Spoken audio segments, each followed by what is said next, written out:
নমস্কার বন্ধুরা, সবিতা কিচেনে সবাইকে স্বাগত। আজও আমি আরও একটা রেসিপি নিয়ে হাজির হয়ে গেছি। আজ আমি বানাবো কাঁচা আমের টক মিষ্টি আচার, তেল ছাড়া। কোনো রকমের তেল আমি এখানে ব্যবহার করিনি, তেল ছাড়াই আমি আচারটা বানিয়েছি। এই আচারটা বানানো কিন্তু খুবই সহজ আর খেতে কিন্তু ভীষণই ভালো। আমি কিন্তু আঠিগুলোকে টুকরো করে দিইনি, আস্ত আস্ত আঠিগুলোকে আমি আচারের মধ্যে দিয়ে দিয়েছি। এইভাবে আস্ত আঠি যদি আচারের মধ্যে থাকে তাহলে যখন আম পাওয়া যায় না অফ সিজনে, খেতে ভীষণ ভালো লাগে। সেই জন্যই আমি এইভাবে করে আচারটা বানাই। আপনারাও তাহলে এইভাবে আঠি সহ আচারটা বানান আর সারা বছর খান, দেখবেন আপনাদেরও খুবই ভালো লাগবে। তাহলে ঝটপট দেখে ফেলুন যে আমি এই তেল ছাড়া আচারটা কি করে বানালাম। কাঁচা আমের আচার বানানোর জন্য আমি কাঁচা আম নিয়ে নিয়েছি। দেখুন, এই কাঁচা আম কিন্তু বাজারে এখনও পাওয়া যাচ্ছে। আপনারা যদি আমের আচার বানিয়ে না থাকেন তাহলে ঝটপট বাজার থেকে কাঁচা আম এনে আমের আচার বানিয়ে ফেলুন আর সারা বছর রেখে খান। তাহলে এই আমের আচারটা করার জন্য আমি আমটাকে আজকে কিন্তু একটু ভাপিয়ে নেব। তাহলে আমটাকে আমি একটু ভাপিয়ে নিচ্ছি। বন্ধুরা, আমগুলো কিন্তু ভাপানো হয়ে গেছে। আমি একটা প্রেসার কুকারের মধ্যে ভাপিয়ে নিয়েছি। আপনারা ইচ্ছে করলে কড়াইয়ের মধ্যেও ভাপিয়ে নিতে পারেন। কোনো রকম সিটি দেইনি, যখন শি শি শব্দ হচ্ছিল তখনই কিন্তু আমি আমটাকে নামিয়ে ফেলেছি। এদিকে আমি উনানে একটা কড়াই বসিয়ে অল্প করে জল দিয়ে দিলাম, আর এই জলের মধ্যে দিয়ে দিচ্ছি আমি গুড়। আপনারা আমের পরিমাপ বুঝে গুড় আর চিনিটা ব্যবহার করবেন। আমি গুড় দিয়ে দিয়েছি আর এখন দিয়ে দিব অল্প চিনি। আমি গুড় আর চিনি দুটো মিলিয়ে কিন্তু আজকে আচারটা বানাবো। গুড় আর চিনি আমি দিয়ে দিলাম। দেখুন বন্ধুরা, যখন চিনি আর গুড় এভাবে গলতে শুরু করবে আর ফেনা ফেনা হতে থাকবে, তখন এর মধ্যে দিয়ে দিব আমি একটু লবণ।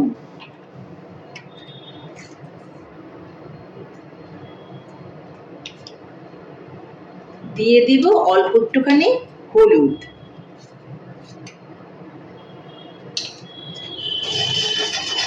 ভালো করে নেড়ে নিতে হবে, হলুদটা যেন দলা পাকিয়ে না যায়। তারপর দিয়ে দিব অল্প করে চিলি ফ্লেক্স। এটা কিন্তু অপশনাল, আপনি ইচ্ছে করলে দিতেও পারেন আবার নাও দিতে পারেন।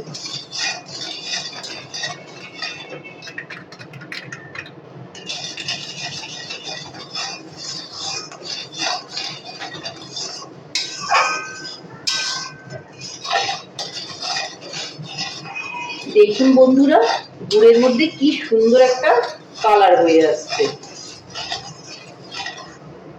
যখন গুড়টা জাল হয়ে এরকম সুন্দর একটা কালার হয়ে যাবে তখন কিন্তু এর মধ্যে আমি আমগুলোকে দিয়ে দেব। আমগুলোকে তাহলে আমি দিয়ে দিচ্ছি। বন্ধুরা, আমের মধ্যে কিন্তু আঠিগুলোও আছে, আমি আঠিগুলোও কিন্তু দিয়েছি, কারণ আচারটা হওয়ার পর কিন্তু আঠিগুলোও খেতে খুবই ভালো লাগবে। এই দেখুন,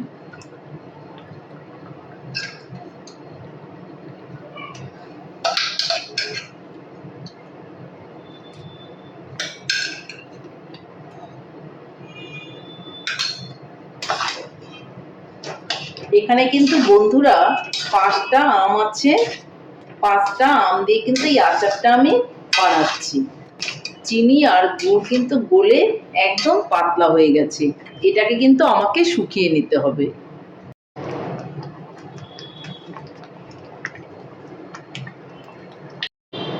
বন্ধুরা, এরকম ভাবে ফুটতে থাকলে তখন আমি আচারের মধ্যে একটুখানি মশলা দিয়ে দিব, যেটা ভাজা মশলা গুঁড়ো করে রেখেছিলাম, অল্প করে একটু দিয়ে দিলাম। আর এখন এটা ভালো করে জলটাকে শুকিয়ে নিব। এইভাবে আচারটা বানালে কিন্তু সময়ও কম লাগে আর খেতেও কিন্তু ভীষণই ভালো লাগে। আপনারা বাড়িতে একবার এভাবে বানিয়ে দেখুন, আপনাদেরও কিন্তু খেতে ভীষণই ভালো লাগবে। আচারটা কিন্তু আমার হয়ে এসছে। কোনোই ঝামেলা নেই আচারটা বানানোর জন্য। গুড় আর চিনিটা গলে গেলে এর মধ্যে আমি আমটা দিয়ে দিয়েছিলাম, আর আমটা দিয়ে আমি নেড়ে চেড়ে এইভাবে জলটাকে শুকিয়ে নিয়েছি। এখন আমি একটু মশলা দিয়ে দেব, যেটা হচ্ছে আচারের জন্য বানানো শুকনো খোলায় ভেজে গুঁড়ো করে নিয়েছি।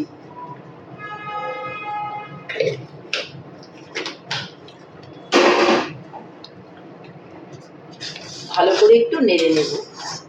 বন্ধুরা, একটা জিনিস আপনারা খেয়াল করেছেন কিনা জানি না, আমি কিন্তু আচারটা টোটালি তেল ছাড়া বানিয়েছি, কোনো রকম তেল এখানে ব্যবহার করিনি।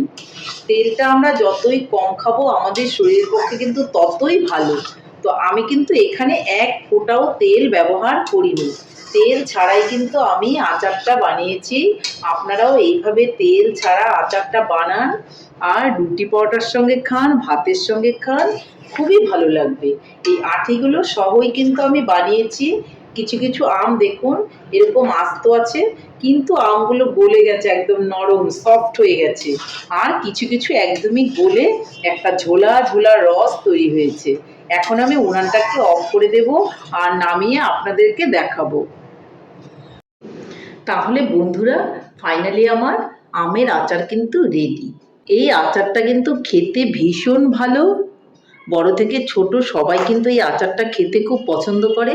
রুটি পরোটা ভাতের সঙ্গেও এই আচারটা খাওয়া যায়।